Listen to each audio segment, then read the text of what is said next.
चलिए आप लोग के लिए बहुत बड़ी धमाका एसएससी जीडी और बिहार एसएससी दोनों का आपका टेस्ट भी और टारगेट बैच का भी व्यवस्था किया गया है। तो देखिएगा एसएससी जीडी टेस्ट सीरीज है। एसएससी जीडी का जो भी सिलेबस है उसको कवर किया जाएगा। उसके बाद देखिएगा टारगेट बैच एसएससी जीडी का ये भी आ रहा है 3 अक्टूबर से।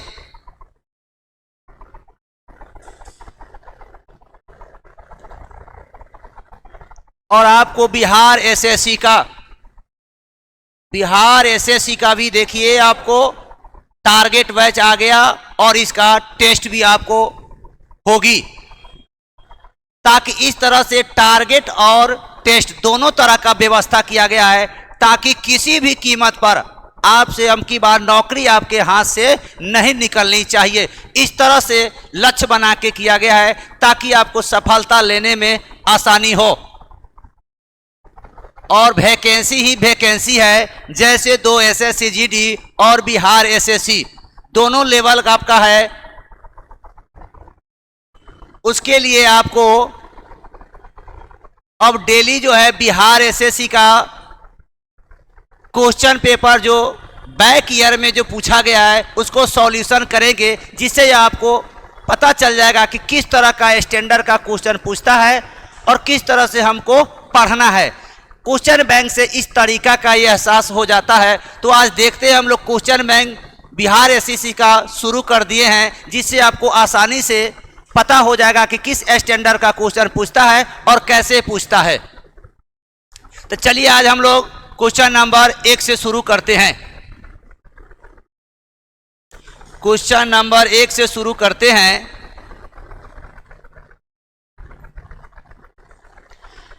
क्वेश्चन पढ़ेंगे। कहता है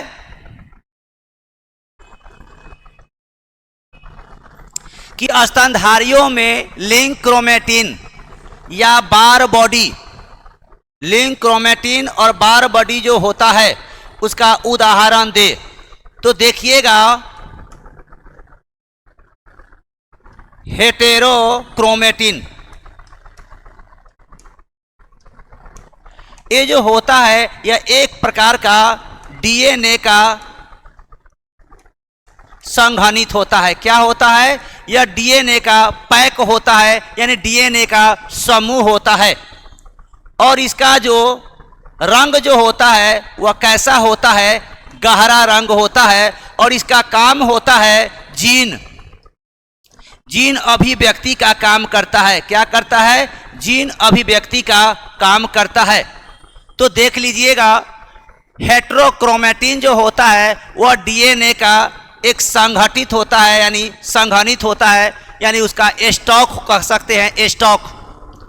और इसका रंग जो होता है वह गहरा रंग होता है। लेकिन हेटेरोक्रोमेटिन जो होता है इसका काम क्या होता है? जीन अभिव्यक्ति करना। क्या करना आपको? जीन अभिव्यक्ति करने का काम इसका होता है। लेकिन लिंग निर्धारण जो स्तनधारी में लिंग का जो निर्धारण होता है वह पिता के क्रोमोसोम पर निर्भर करता है। किसका? आपका पिता के क्रोमोसोम पर निर्भर करता है।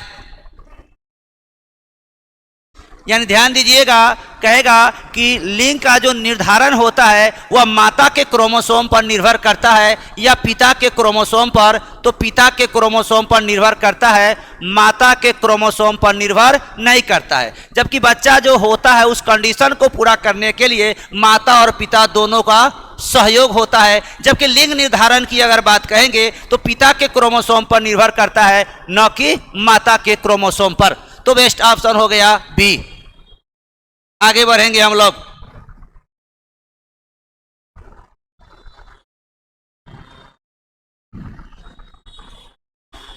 उस मॉडल का नाम बताइए जो भारत की दूसरी पंचवर्षीय योजना। तो देख लीजिएगा प्रथम पंचवर्षीय योजना का किस मॉडल पर आधारित है या इसका विचार कौन दिया था? Herald Domar. जबकि दूसरी पंचवर्षीय योजना कहेंगे तो पीसी महालनोबिस। और तीसरा कहेंगे, तीसरा तो Sandy and Chakravarti, Sandy and Chakravarti. जबकि चौथा कहेंगे तो गॉड गिल, गॉड गिल। अब यहां देखेंगे कि पंचवर्षीय जो योजना है वह आपको फर्स्ट पंचवर्षीय योजना का विचार या मॉडल कौन दिया था, तो हेराल्ड डोमर। जबकि दूसरा का विचार कौन दिया था, पीसी महालनोबिस। जबकि तीसरा का मॉडल कौन दिया था, सैंडी एंड चक्रवर्ती। जबकि चौथा का मॉडल कौन दिया था, तो गॉड गिल। लेकिन भारत में पंचवर्षीय योजना कितने वर्ष के लिए होता था, तो 5 वर्ष के लिए होता था। लेकिन भारत में सबसे पहले पंचवर्षीय योजना कब प्रारंभ किया गया, तो 1951 में। कब आपको, 1951 में। लेकिन 12वीं पंचवर्षीय योजना के बाद अब भारत में पंचवर्षीय योजना को समाप्त कर दिया गया है। लेकिन भारत में जो पंचवर्षीय योजना लाया गया वो हम लोग पंचवर्षीय योजना किस देश से लाए, यानी सीखने की बात कहेंगे, किस देश से पंचवर्षीय योजना हम लोग लाए थे, तो रूस से। किससे आपको, और रूस से। लेकिन पंचवर्षीय योजना जो है वह बनाने का काम, बनाने का कार्य, बनाने का काम कौन करता था पहले, आपको योजना आयोग। पहले जो है योजना आयोग जो है आपको पंचवर्षीय योजना को बनाने का काम पहले योजना आयोग करती थी। लेकिन इसको अंतिम रूप से स्वीकृति, अंतिम रूप से स्वीकृति कौन देता है, तो राष्ट्रीय विकास परिषद, राष्ट्रीय विकास परिषद। लेकिन अब तो योजना आयोग क्या हो गया, समाप्त हो गया। अब योजना आयोग का नया नाम दे दिया गया है नीति आयोग। क्या दे दिया गया है, नीति आयोग। अब योजना आयोग कंप्लीटली समाप्त हो गया। अब उसी के जगह पर नीति आयोग आपको काम करेगी।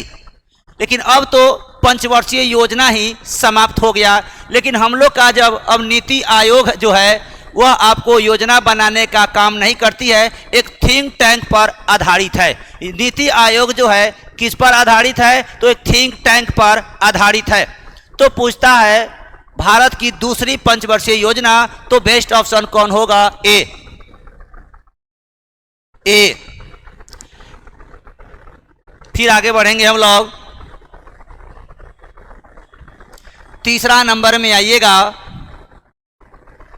कहता है समान दाब वाले स्थलों को, यानी मानचित्र पर किसको आपको दर्शाया जाएगा, किससे किस रेखा को दर्शाया जाएगा, तो समान वर्षा।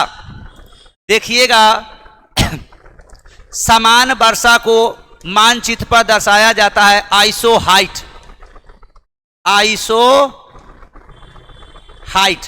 समान वर्षा को किससे आपको दर्शाया जाता है, तो आइसो हाइट। समान ऊंचाई, समान वर्षा, समान ऊंचाई। समान ऊंचाई को क्या कहा जाता है मानचित्र पर, तो आइसो हाइप, आइसो हाइप। समान ताप, समान ताप में कहेंगे आइसोथर्म, आइसोथर्म। समान ताप। समान दाब कहेंगे, समान दाब को किससे दर्शाते हैं, तो आइसोबार।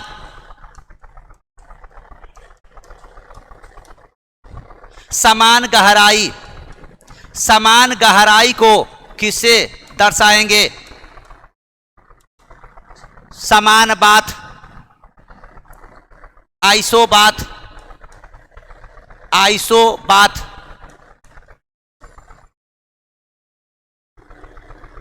किससे आपको, आइसोबात।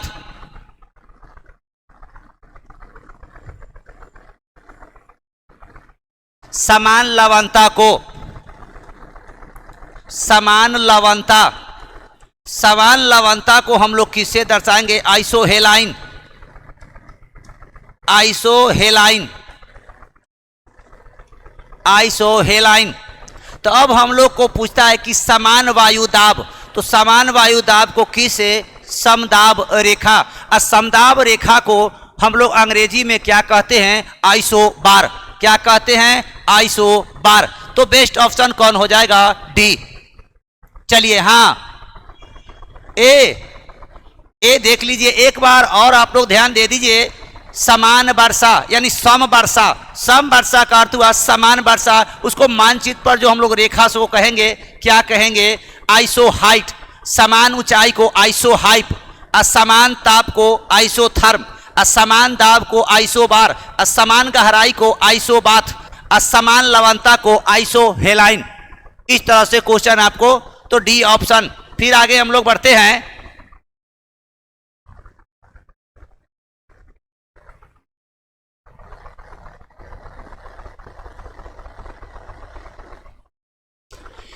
कोरोलोसिस बल तथा दाब प्रवणता बलों में संतुलन से उत्पन्न समान दाब का समानांतर पवन जो होता है वो क्या कहलाता है, भूवेक्षी पवन कहलाता है, जिसका विषुवत रेखा पर इसका जो मान होता है वो क्या होता है, शून्य होता है।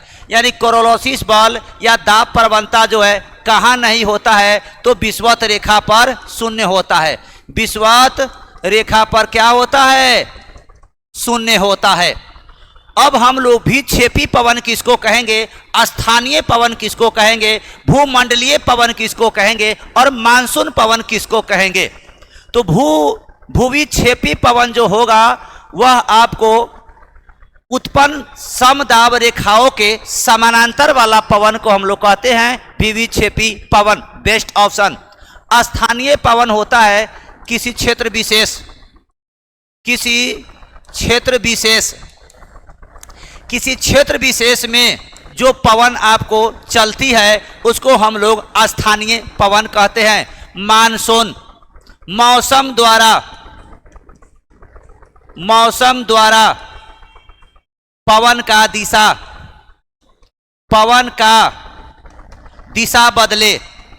दिशा बदलता है। तो ध्यान रखिए, मौसम द्वारा पवन का दिशा में अगर बदलाव होता है तो आमतौर पर उस पवन को हम लोग क्या कहेंगे, मानसून पवन कहेंगे। मानसून। अब आता है भूमंडलीय पवन। तो भूमंडलीय पवन को आमतौर पर हम लोग अस्थाई पवन भी कह सकते हैं। क्या कह सकते हैं, अस्थाई पवन। तो यह नामे है अस्थाई पवन, यानी सालों भर किसी क्षेत्र में, सालों भर किसी क्षेत्र में पवन चलती है। यानी सालों भर किसी क्षेत्र में जो पवन चलती है उस पवन को हम लोग भूमंडलीय पवन या स्थानीय पवन के नाम से जानेंगे। तो अब आपका बेस्ट ऑप्शन कौन हो जाएगा, ए ऑप्शन, 4 का ए। फिर आगे हम लोग बढ़ते हैं।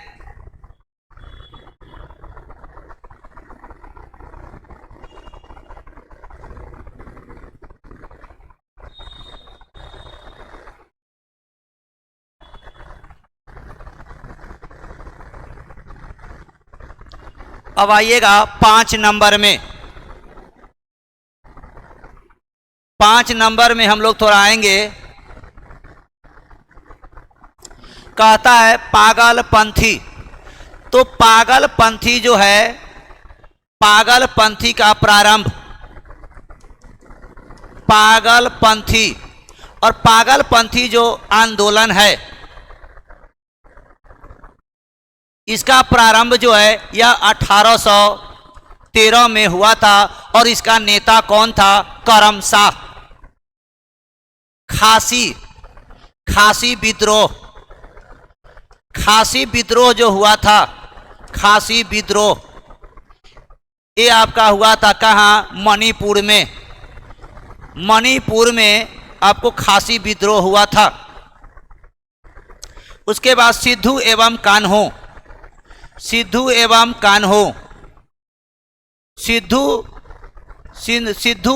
कान्हू जो है संथाल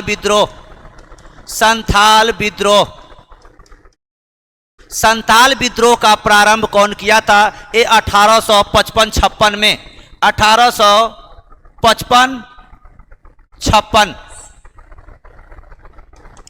55-56 में हुआ था संथाल विद्रोह, और उसका नेता कौन था? सिद्धू एवं कान्हू। कौन था आपको? सिद्धू एवं कान्हू।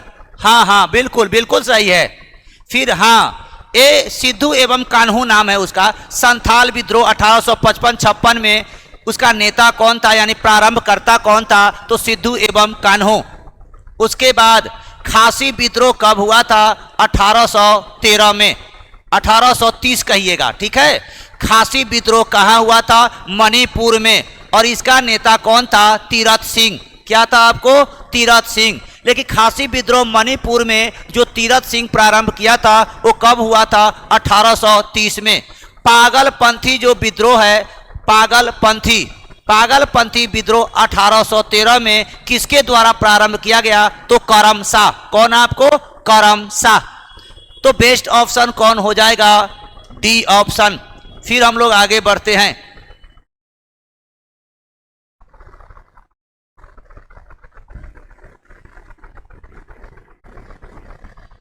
कहता है भारत का अंतर्राष्ट्रीय स्थल सीमा कितने देशों को स्पर्श करता है?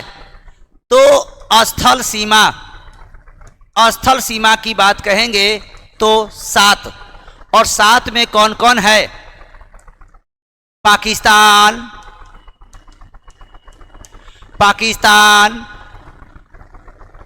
उसके बाद बांग्लादेश,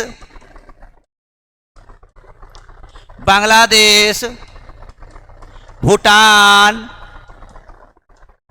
नेपाल, चीन, म्यांमार,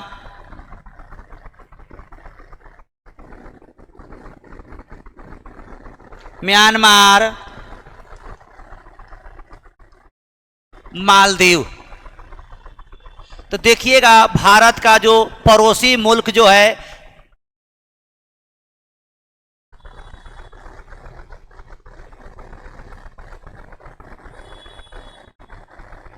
ठीक है, तो कितना देश होगा? पाकिस्तान, बांग्लादेश, भूटान, नेपाल, चीन,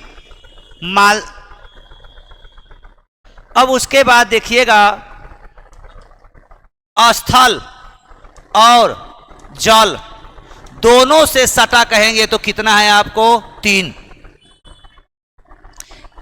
स्थल से भी और जल से, दोनों से टच करने वाला आपको कहेंगे तो 3 है। कौन? बांग्लादेश, पाकिस्तान और म्यांमार। ये जल और थल दोनों से मिलने वाला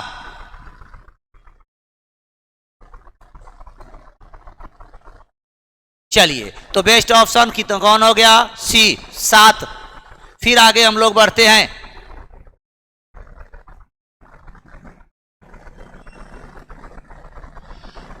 चीन का राष्ट्रीय भाषा कौन है? चीन का राष्ट्रीय भाषा की अगर बात कहेंगे तो मंदारिन, और मंदारिन को ही हम लोग चीनी भाषा कहते हैं। उसके बाद अगर खेल कहेंगे, राष्ट्रीय खेल की अगर बात कहेंगे तो राष्ट्रीय खेल कौन है? Table tennis. उसके बाद प्रतीक चिन्ह कौन है? पांडा।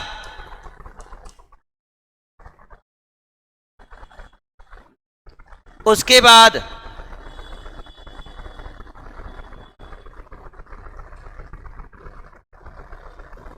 राष्ट्रीय पशु एबू कहेंगे तो पांडा। राष्ट्रीय पक्षी क्रेन ये है। लेकिन विश्व में सबसे ज्यादा अगर कोई भाषा बोली जाती है तो सबसे ज्यादा अगर कोई भाषा बोली जाती है, भाषा विश्व में अगर कोई भाषा अगर बोली जाती है तो सबसे नंबर 1 भाषा कौन है? अंग्रेजी। फर्स्ट में पूरे दुनिया में सबसे ज़्यादा अगर कोई भाषा बोली जाती है तो वह आपको अंग्रेजी, सेकेंड में चला गया मंदारिन, थर्ड में हम लोग भी किसी से कम नहीं है हिंदी, हिंदी जो है थर्ड है, और स्पेनिश, स्पेनिश जो है यह चौथा नंबर, कितना पर? चौथा नंबर। यानी दुनिया में सबसे ज़्यादा अगर कोई भाषा बोली जाती है आज के डेट में तो फर्स्ट में अंग्रेजी, सेकेंड में मंदारिन कहिए या चीनी कहिए, और थर्ड में हिंदी, और चौथा में स्पेनिश। तो बेस्ट ऑप्शन कौन हो जाएगा? मंदारिन।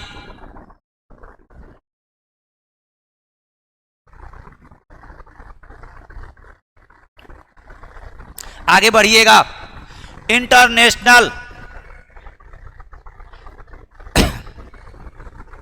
इंटरनेशनल यानी अंतर्राष्ट्रीय बुकर पुरस्कार 2022।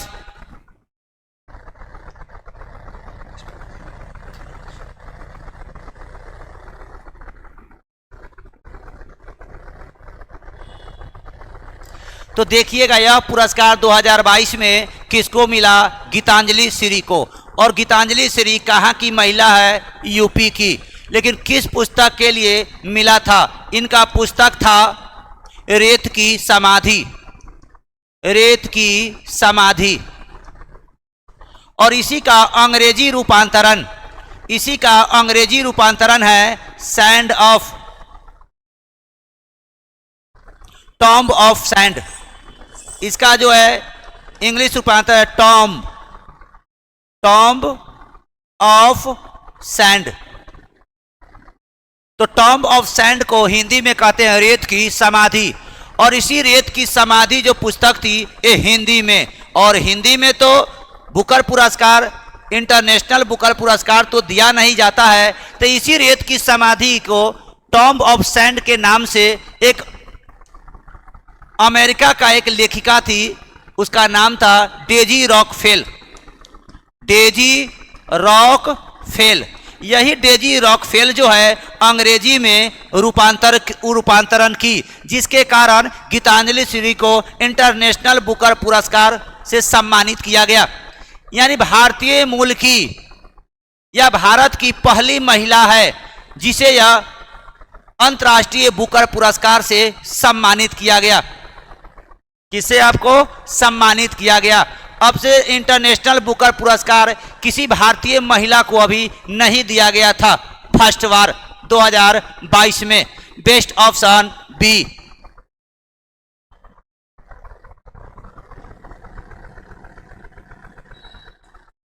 आगे बढ़ेंगे चक्रवात में। देख लीजिएगा प्रति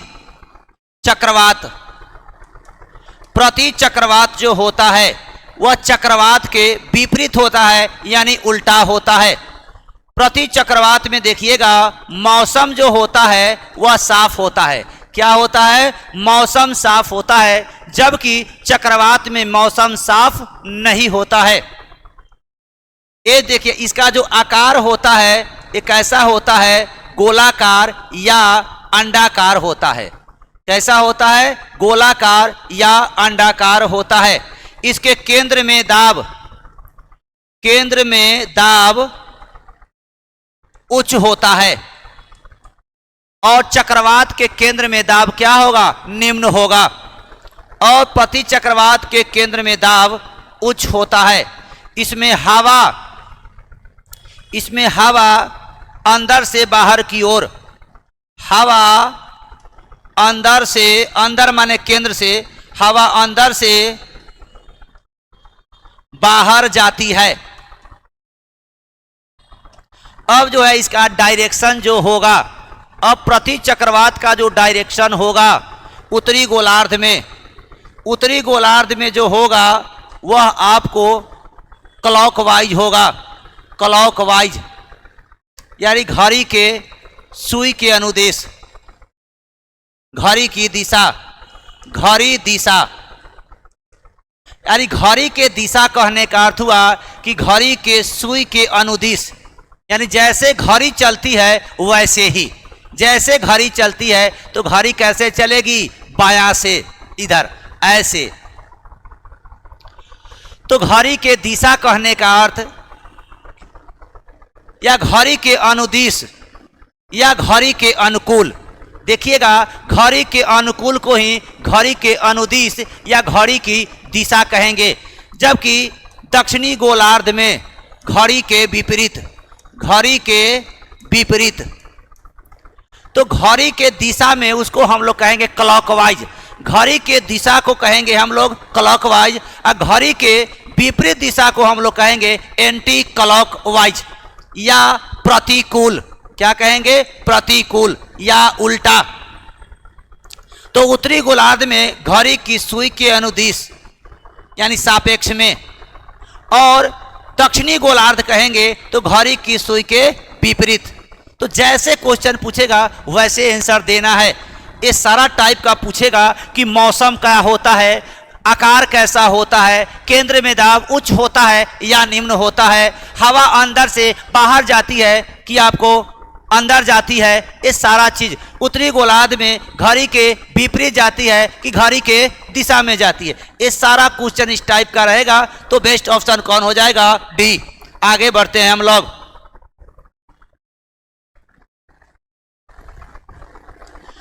निम्नलिखित में से बिहार का कौन सा जिला फलों का सबसे बड़ा उत्पादक है? ऐसे तो फलों का उत्पादन के मामला में अगर बिहार, मुजफ्फरपुर, और मुजफ्फरपुर में सबसे ज्यादा अगर कहेंगे तो लीची का। किसका? आपको लीची का। और हाँ, लीची अनुसंधान संस्थान, लीची अनुसंधान संस्थान भी अगर कहेंगे, संस्थान भी आपको कहाँ है? तो मुजफ्फरपुर में। लेकिन भारत में सबसे ज्यादा फल का उत्पादन कहाँ होता है? आंध्र प्रदेश में। भारत में, हाँ, भारत में सबसे ज्यादा अगर फल का उत्पादन कहेंगे तो आंध्र प्रदेश में, जबकि बिहार की बात कहेंगे तो मुजफ्फरपुर। अब बिहार में सबसे ज्यादा लीची का उत्पादन भी कहाँ होता है? तो मुजफ्फरपुर। अब भारत में सबसे ज्यादा मखान, भारत में सबसे ज्यादा मखाना का उत्पादन कहाँ होता है? तो दरभंगा में। कहाँ आपको? दरभंगा। अब भारत में सबसे ज्यादा सिंचाई साधन या शिक्षा, सिंचाई और शिक्षा साधन मजबूत कहाँ है? रोहतास में। कहाँ आपको? रोहतास। तो बेस्ट ऑप्शन मुजफ्फरपुर। आगे बढ़ेंगे।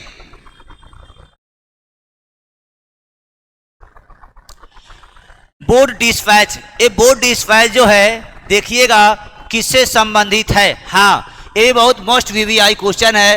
ये सब आपका अभी तक जो है बिहार एसएससी में जो भी क्वेश्चन पूछा गया है वो सारा का प्रतिदिन 25-25 नंबर का। शुरू से ही अगर आप जुड़े रहिएगा तो धीरे धीरे जब एग्जाम करीब आएगा तो सारा चीज को आप भली भांति समझ जाएंगे।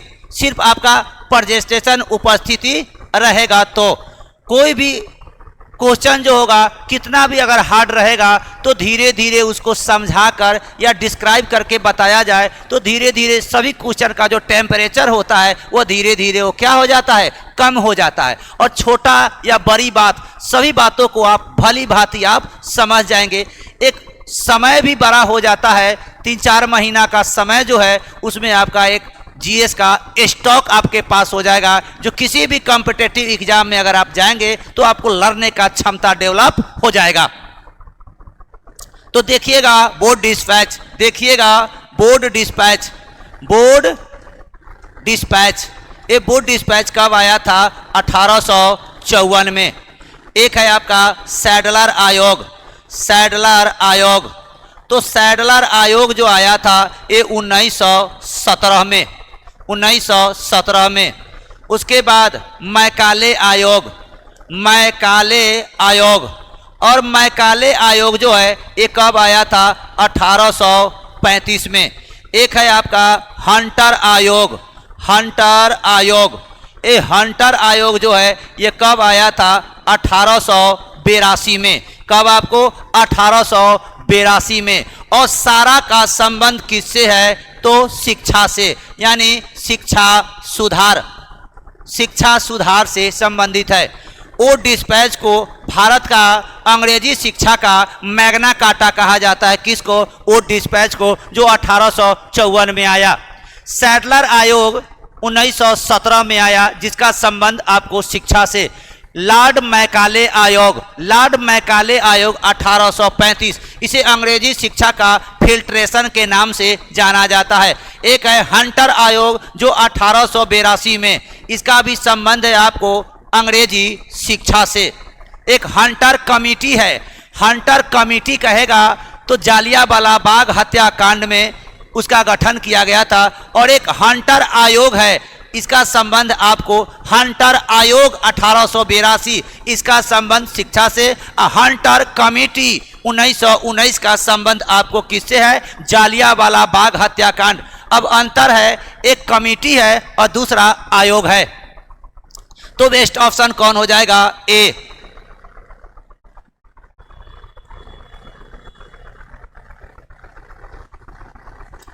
उसके बाद देखिएगा 2024 का ओलंपिक कहाँ आयोजित होगा। तो देखिएगा 2020 का जो ओलंपिक था वो 2021 में हुआ। कहाँ हुआ? टोक्यो जापान में। टोक्यो जापान में होना था 2020 में, लेकिन कोरोना के कारण 2021 का ओलंपिक जो हुआ वो टोक्यो जापान में। फिर 2024 का ओलंपिक कहाँ होगा? पेरिस फ्रांस में। पेरिस आपको फ्रांस में। उसके बाद 2028 का ओलंपिक जो है लॉस एंजल्स, लॉस एंजल्स। और लॉस एंजल्स कहाँ स्थित है? आपको अमेरिका में। और 2032 का ओलंपिक कहाँ होगा? ब्रिस्बेन। कहाँ होगा? ब्रिस्बेन। और ब्रिस्बेन कहाँ स्थित है? आपको ऑस्ट्रेलिया में। कहाँ? आपको ऑस्ट्रेलिया। एक बार और हम लोग समझ लेंगे, 2020 वाला 21 में टोक्यो जापान में, 2024 में पेरिस फ्रांस, 2028 में लॉस एंजल्स अमेरिका में, जबकि 2032 का जो ओलंपिक होगा वो कहाँ होगा? Brisbane Australia. और आप तो जानते ही हैं कि ओलंपिक जो है यह कितने वर्षों पर होता है? तो 4 वर्षों पर होता है। कहाँ? आपको 4 वर्षों पर ओलंपिक का आयोजन किया जाता है। सबसे पहले ओलंपिक कब प्रारंभ हुआ था? तो 776 ईसा पूर्व। कब? आपको 776 ईसा पूर्व जो है ये आपका ओलंपिक हुआ था। जबकि आधुनिक ओलंपिक का प्रारंभ 1896, यानी आधुनिक ओलंपिक का प्रारंभ कहेंगे तो 1896, जबकि पहली बार ओलंपिक का प्रारंभ कहेंगे तो 776। तो बेस्ट ऑप्शन कौन हो जाएगा? आपको 2024 का कहेंगे तो पेरिस फ्रांस। चलिए हम लोग थोड़ा आगे बढ़ते हैं। एक बार ध्यान रखिएगा, अभी से ही आप बिहार एसएससी में आप लग जाइए। अगर अभी से आप लग गए तो मेरा वादा है आपसे, मैं गारंटी देता हूं कि आपको रिजल्ट होने से कोई रोक नहीं सकता है। क्योंकि अब कहिएगा कि किस दृष्टिकोण से सर आप कह रहे हैं कि आपको जॉब हो जाएगा। क्योंकि जो अब एग्जाम होगी उसमें 3 से 4 महीना अभी डिले है, यानी 3 से 4 महीना में आपको वह एग्जाम लेने जा रही है बिहार सरकार। और 3 से 4 महीना में तो अगर आप नियमित रूप से रहते हैं तो एक भी क्वेश्चन ऐसा नहीं रहेगा जिसको आप नहीं लपेट देंगे। सारा चीज को कैसे, आर्ट्स का क्वेश्चन कैसे रहेगा, साइंस का क्वेश्चन कैसे रहेगा, करंट अफेयर्स का स्टैंडर्ड क्या रहेगा, वो सारा चीज आप धीरे धीरे देखते देखते उसका हम ऑपरेशन करेंगे, समझाने का प्रयास करेंगे। आप समझने का भी प्रयास और मेहनत करने का काम आपकी जिम्मेवारी, और क्वेश्चन का स्टैंडर्ड और समझाना हमारी जिम्मेवारी, मेहनत और पढ़ना आपकी जिम्मेवारी। चलिए उसके बाद हम लोग आगे बढ़ेंगे। हाँ, नौकरी नहीं होगा तो समझ जाइए विवाह भी होने नहीं जा रहा है। नौकरी होता है तभी ये ब्याह हो रहा है, और ना ही नौकरी अगर नहीं हुआ तो बेरोजगारी में ब्याह नहीं होता है। अगर भूल चूक से बेरोजगारी में ब्याह भी अगर हो गया तो एक प्रकार का समझौता होगा। इसलिए आप अभी से ही लग जाइए ताकि समाज में आपका एक प्रतिष्ठा, गरिमा, स्टैंड हाँ, स्टैंडर्ड, क्वालिटी सब आप में आ जाए, जो समाज में आपका लोग उच्च दृष्टिकोण से आपको देखे, उस नजरिया से आपको देखे समाज में। हाँ बिल्कुल। उसके बाद आइएगा किस तत्व का अष्टक। देखिएगा अष्टक का नियम, अष्टक का नियम, अष्टक का नियम जो है यह कौन दिया था? न्यूलैंड्स। न्यूलैंड्स कौन दिया? न्यूलैंड्स। और न्यूलैंड्स कहाँ का था? तो इंग्लैंड का था, इंग्लैंड का। और यह नियम कहाँ तक लागू होता है? कैल्शियम तक। कहाँ तक आपको? कैल्शियम तक। इसका जो न्यूलैंड्स का जो अष्टक नियम जो दिया गया था वह आपको कैल्शियम तक ही दिया गया था। और कैल्शियम का परमाणु संख्या कितना होता है? 20। यानी अष्टक का नियम 20 तत्व पर लागू होता है। यानी 20वां तत्व आपको कौन? कैल्शियम तक इनका नियम आपको लागू होता था। और न्यूलैंड्स कहाँ का? तो आपको इंग्लैंड का। कहाँ का? आपको इंग्लैंड का। तो बेस्ट ऑप्शन कौन हो जाएगा आपका? ए। चलिए ए। हाँ बहुत बढ़िया, बहुत बढ़िया। हाँ सब समझ में आ रहा है, ठीक है।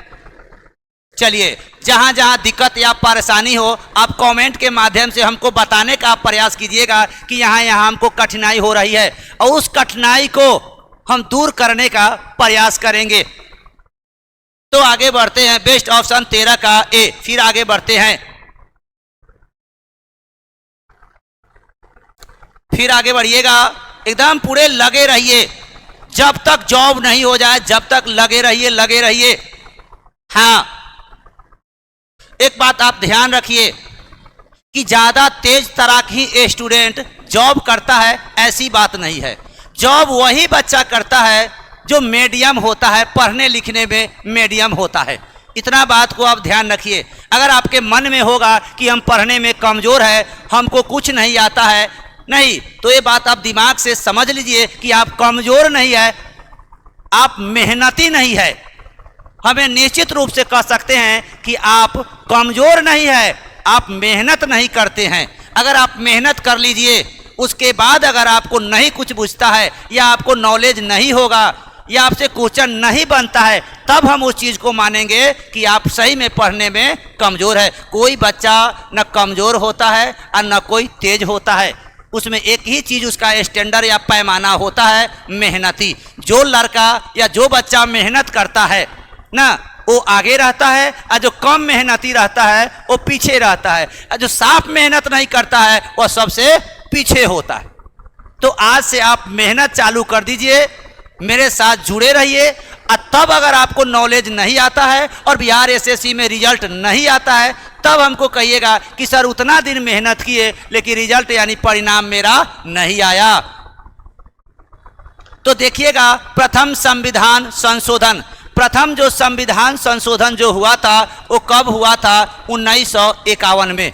और 1951 में ही आपको एक सूची जोड़ा गया था।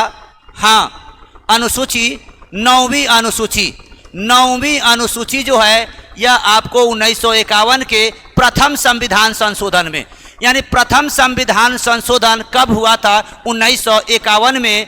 और कौन सी अनुसूची को जोड़ा गया था? तो 9वीं अनुसूची को। उसके बाद हाँ 10वीं अनुसूची, 10वीं अनुसूची,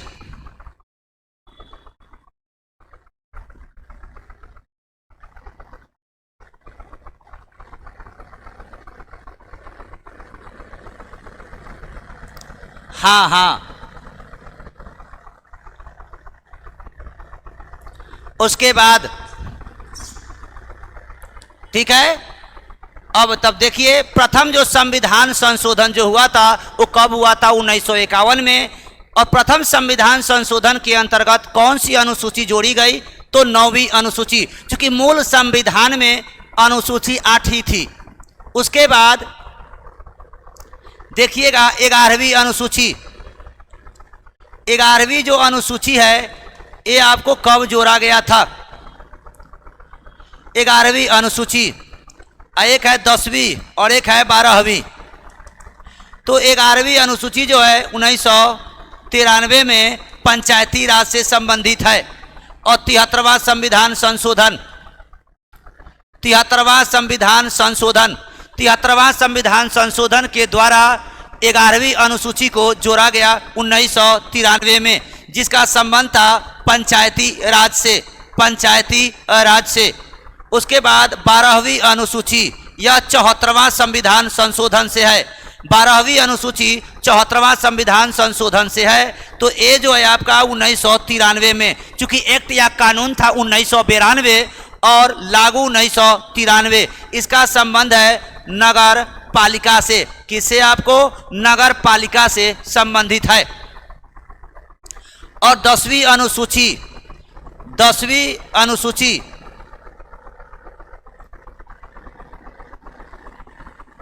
हाँ बिल्कुल बिल्कुल, तो इसमें आपको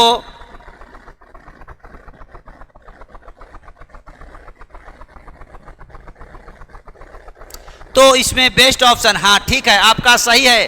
तो इसमें सर बी होगा, बिल्कुल बी होगा। 9वीं अनुसूची को जोड़ा गया 14। फिर आगे हम लोग बढ़ते हैं। उसके बाद हम लोग फिर आएंगे 15 नंबर, जल के पोषक समृद्धि, यानी जल में अगर पोषक, जल में अगर पोषक अगर अधिक है, समृद्धि माने अधिक है, तो उसको हम लोग क्या कहेंगे? सुपोषण। सुपोषण यानी किसी भी चीज में अगर पोषक का मात्रा अगर ज़्यादा है, वो जल ही में क्यों, किसी भी चीज में अगर विटामिन हो, प्रोटीन हो, कार्बोहाइड्रेट हो, वसा हो, तो अगर होगा तो उसको हम लोग क्या कहेंगे? सुपोषण। क्या कहेंगे? सुपोषण। तो 15 का ए। 16 नंबर में आइएगा।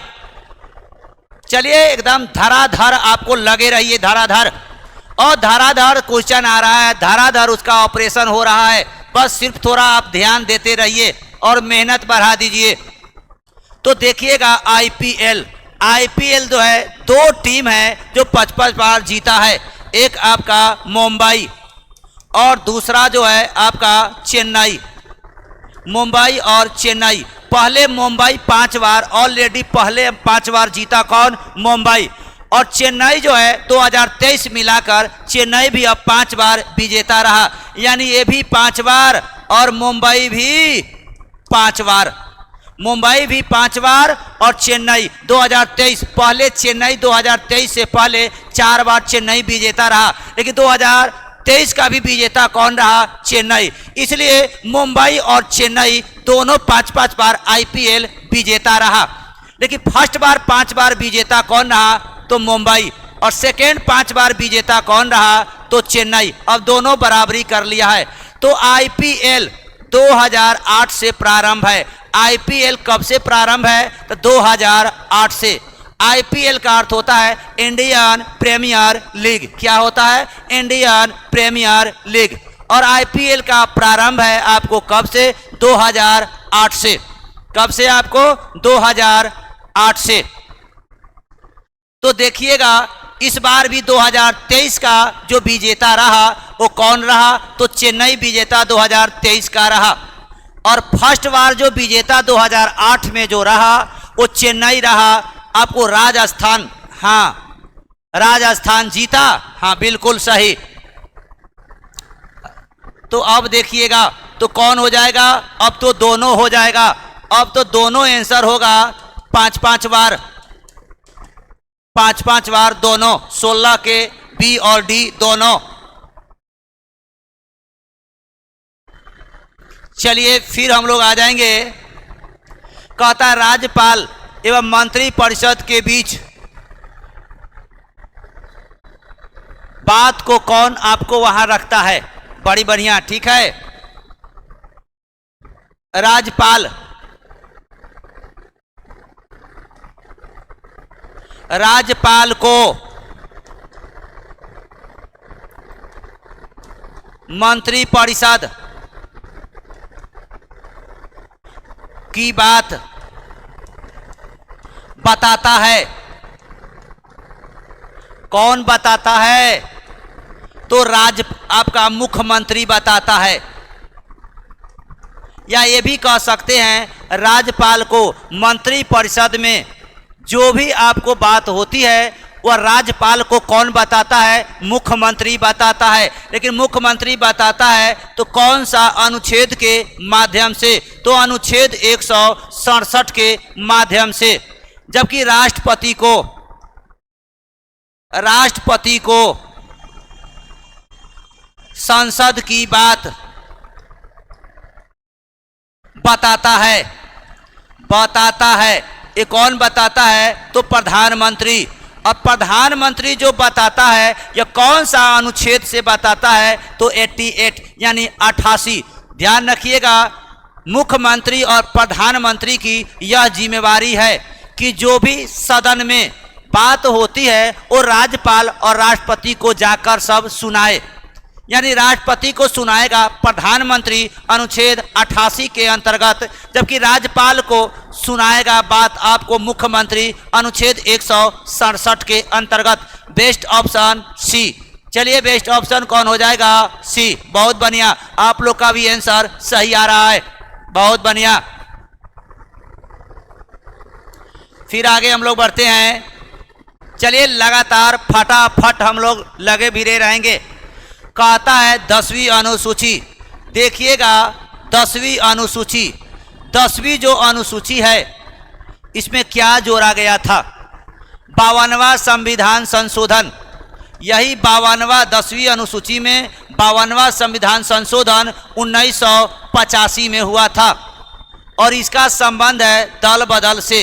किससे? आपको दल बदल से इसका संबंध है। लेकिन उस समय जब दल बदल अधिनियम आया था उस समय देश का प्रधानमंत्री कौन था?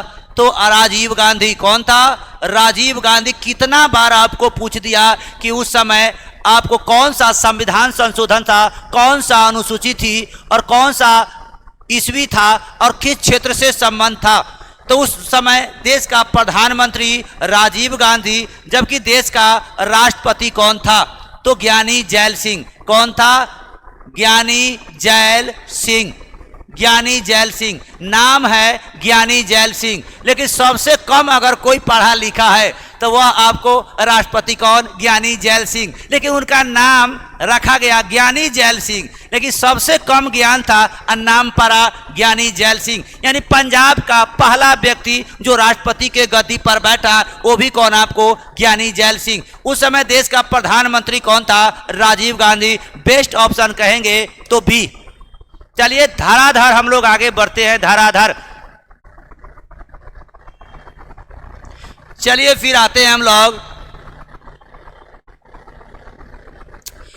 असली पद। देखिएगा असली पद या इसी को हम लोग कहते हैं एलीफैंटिएसिस,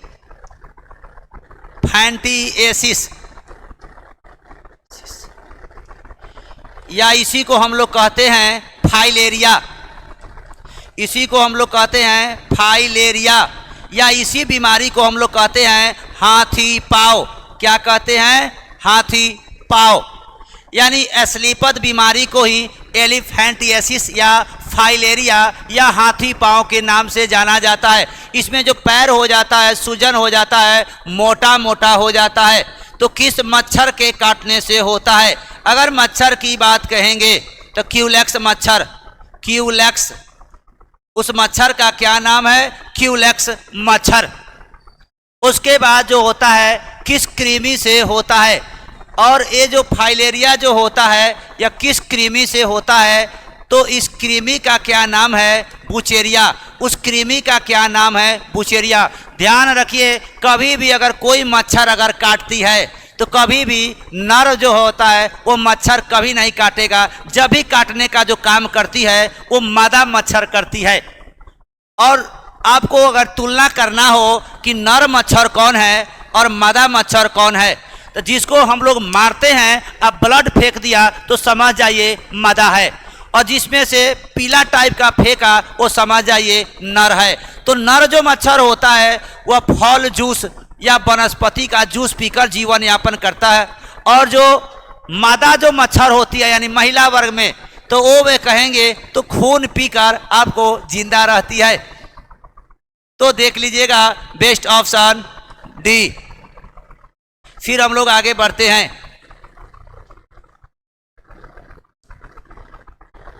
बांग्लादेश सरकार के मान्यता प्रदान करने वाला प्रथम देश कौन था?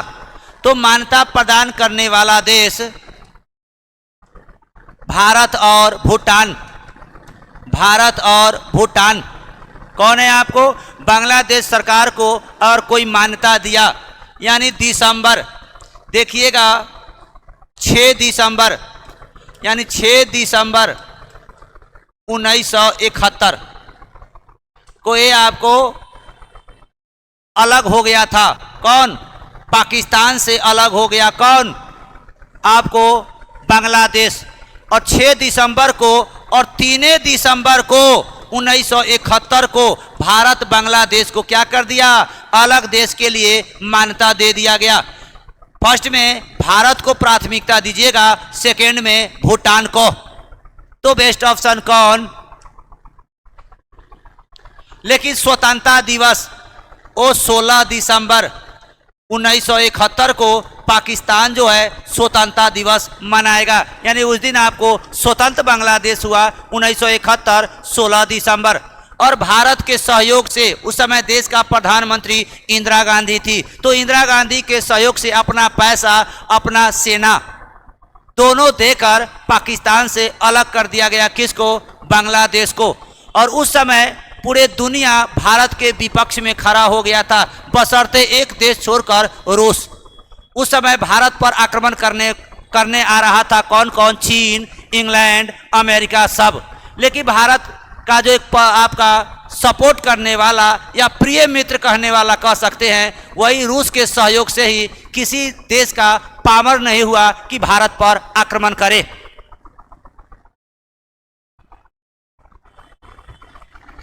उसके बाद हमारे शरीर की दैनिक लय 24 घंटे के नियमन एक महत्वपूर्ण कार्य करता है, हार्मोन करता है और स्राव करता है। कौन? माने 24 घंटा कौन करता है? सो तो देखिएगा एक मिलेटोनिन, एक मिलेटोनिन जो हार्मोन होता है, इसका काम होता है नींद।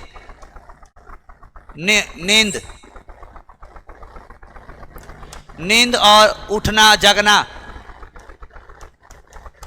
नींद और जगने के बीच का जो समय जो तय करता है, या नींद जो हम लोग को आती है किस हार्मोन के कारण? तो मेलाटोनिन हार्मोन के कारण। और मेलाटोनिन जो हार्मोन है वह किस ग्रंथि से स्रावित होती है? तो आपको पीनियल ग्रंथि, पीनियल ग्रंथि से आपको स्रावित होती है। पीनियल ग्रंथि से स्रावित होता है मेलाटोनिन हार्मोन, जो नींद से रिलेटेड है, यानी बराबर काम करता रहता है। कौन? यही आपको 24 घंटा यानी रात दिन। कौन? मेलाटोनिन। फिर आगे हम लोग बढ़ेंगे। कहता है भारत के महान न्यायवादी, महान न्यायवादी को अंग्रेजी में कहा जाता है अटॉर्नी जनरल। क्या कहा जाता है? Attorney general. जिसका नियुक्ति कौन करता है? राष्ट्रपति द्वारा नियुक्ति किया जाता है। किसके द्वारा किया जाता है नियुक्ति? राष्ट्रपति द्वारा नियुक्ति किया जाता है। लेकिन कौन सा अनुच्छेद के माध्यम से किया जाता है? तो अनुच्छेद 76। और राष्ट्रपति महान न्यायवादी जो होता है उसका जो कार्यकाल होता है वह राष्ट्रपति के प्रसाद पर्यंत तक होता है। यानी भारत का सबसे बड़ा विधि अधिकारी या कानून का सबसे बड़ा कोई अगर अधिकारी होता है देश में तो कौन होता है? महान न्यायवादी अर्थात अटॉर्नी जनरल। उसके बाद वह भारत के मुख्य न्यायाधीश द्वारा नियुक्ति होता है? नहीं, इसका नियुक्ति कौन करता है? राष्ट्रपति। वह भारत सरकार का विधि संबंधी विषयों की सलाह देता। हाँ, भारत में कानून या विधि का सबसे बड़ा अगर कोई अधिकारी होता है तो कौन होता है? महान न्यायवादी। तो बेस्ट ऑप्शन कहेंगे तो ए सही है और एक गलत है और 2 सही है, तो बेस्ट ऑप्शन ए।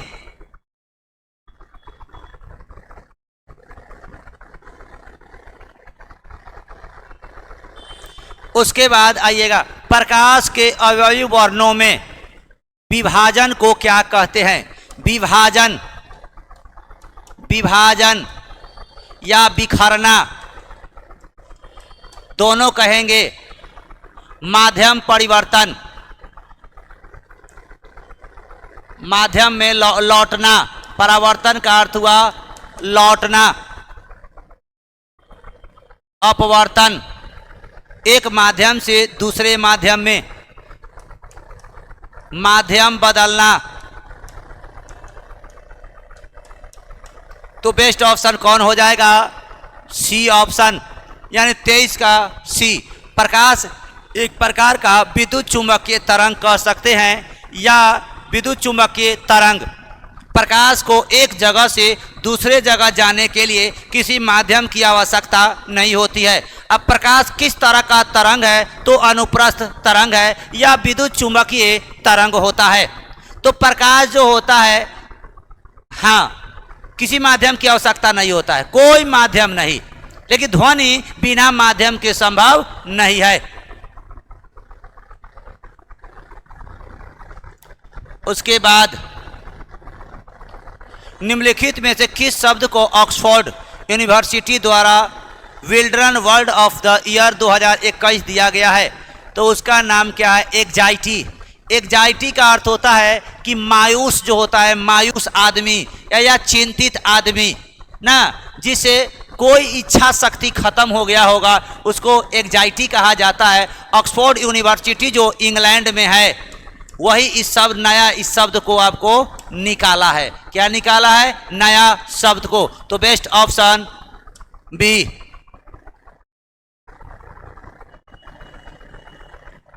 उसके बाद कौन सा देश क्षेत्र के परिवहन के सकल मूल्यवर्धन में सर्वाधिक योगदान करता है? यानी भारत में अगर कहेंगे सबसे ज़्यादा इसमें योगदान कौन करता है? रेलवे। और रेलवे में भी सबसे ज़्यादा कौन? माल भाड़ा से। किससे? आपको माल भाड़ा से सबसे ज़्यादा माल भाड़ा। किससे? आपको माल भाड़ा से। रेलवे माल भाड़ा से सबसे ज़्यादा भारत सरकार को आमदनी है। लेकिन कहेगा किस क्षेत्र से सबसे ज़्यादा, अगर कहेंगे किस क्षेत्र से भारत सरकार को आमदनी होता है, तो तृतीयक क्षेत्र। किससे? आपको तृतीयक क्षेत्र से। तृतीयक क्षेत्र से सबसे ज़्यादा आमदनी होता है। लेकिन तृतीयक क्षेत्र में भी सबसे ज़्यादा कहेंगे किस क्षेत्र से? तो सेवा क्षेत्र में। सेवा क्षेत्र में भी अगर सबसे ज़्यादा कहेंगे किससे? तो निगम कर। किससे? आपको निगम कर। किस क्षेत्र से सबसे ज़्यादा भारत सरकार को आमदनी? तो तृतीयक क्षेत्र। और तृतीयक क्षेत्र में भी किस क्षेत्र से? तो सेवा क्षेत्र। और सेवा क्षेत्र तो बहुत सारा मिलाकर होता है, उसमें भी सेवा क्षेत्र में भी सबसे ज़्यादा किस से? तो निगम कर। और निगम कर को हम लोग कहते हैं कॉरपोरेट टैक्स, जो प्रत्यक्ष कर होता है, केंद्र सरकार द्वारा यह कर लगाई जाती है। तो बेस्ट ऑप्शन कौन हो जाएगा? D, best option. लेकिन रेलवे में भी सबसे ज़्यादा आमदनी की अगर बात कहेंगे तो माल भाड़ा से आता है। क्योंकि पैसेंजर पर जितना आमदनी है तो पैसेंजर पर खर्च भी होता है जनता पर, लेकिन माल भाड़ा में खर्च कम है और आमदनी ज़्यादा है।